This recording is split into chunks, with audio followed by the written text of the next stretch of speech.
Welcome back, and thank you for joining me. I've got Tim and Jonathan here. Uh, So we did this big landing, thinking we're so cool, and we've barely got anyone left. So let's check it out and see what's happened. It's got a stack of 67 planes. Who's this? I think, is that Syria? Yeah, it's Syria. 67 planes in one stack, so he's still functioning. 2,000 health, and I don't know if it tells you how much attack. Does it damage? But it's a bit It's crazy. ridiculous. So we landed and we went to Algeria's. Well, I tried getting to Algeria's home cities, but when I got near, they had a stack of 15 of those really huge rail guns, stacks of artillery, about 60 ships, and God knows what troops. And I think before we even got near that stack of rail guns, we were taken out. Oh, I've still got a small stack left. I did take out a little stack of 5 tanks. They'll be coming for me with the aeroplanes that can't quite get there with the infrastructure they've got, because I took out the airfield. So they'll be dependent on Algeria building the airfields, which he might not be doing.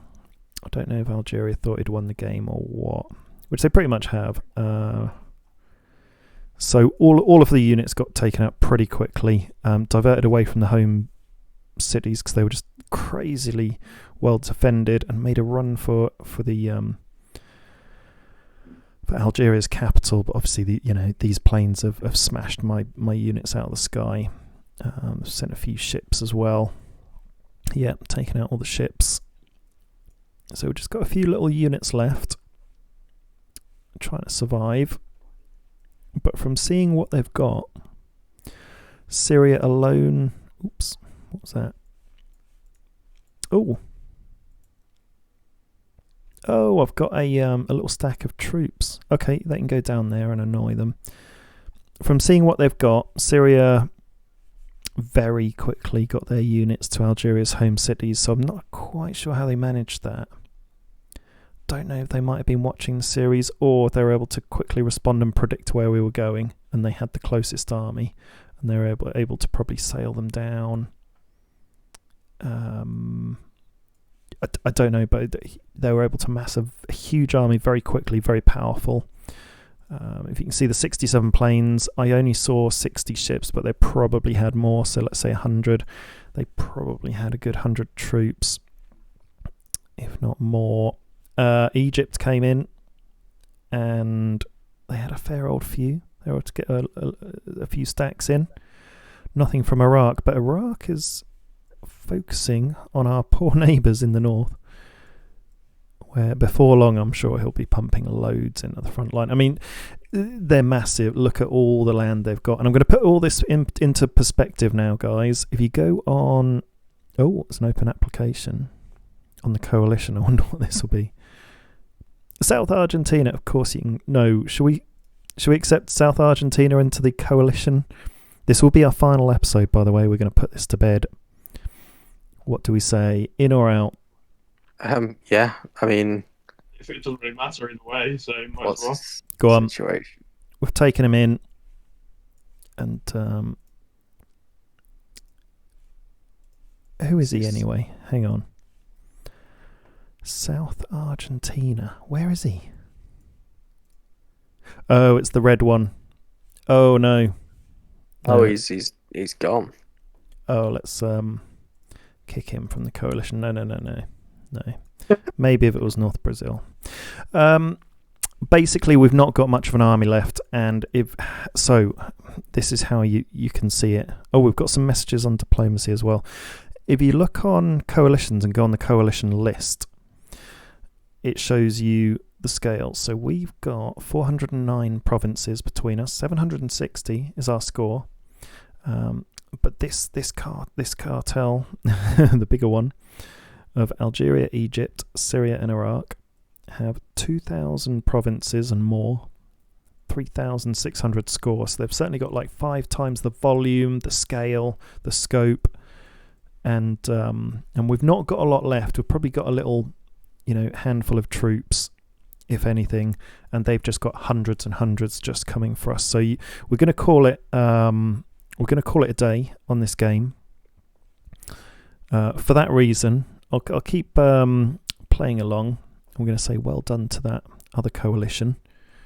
They've certainly earned it. They've spent a lot of time, maybe a bit of gold, but I'm not going to be cynical. They've won fair and square. So what are your thoughts on the game, guys? I feel like it does take a lot of care and attention, which I haven't really had the time to, look at each one of my cities every day. So, like, good on them if they've really been paying attention and organising their troops. Then they deserve the win. Yeah.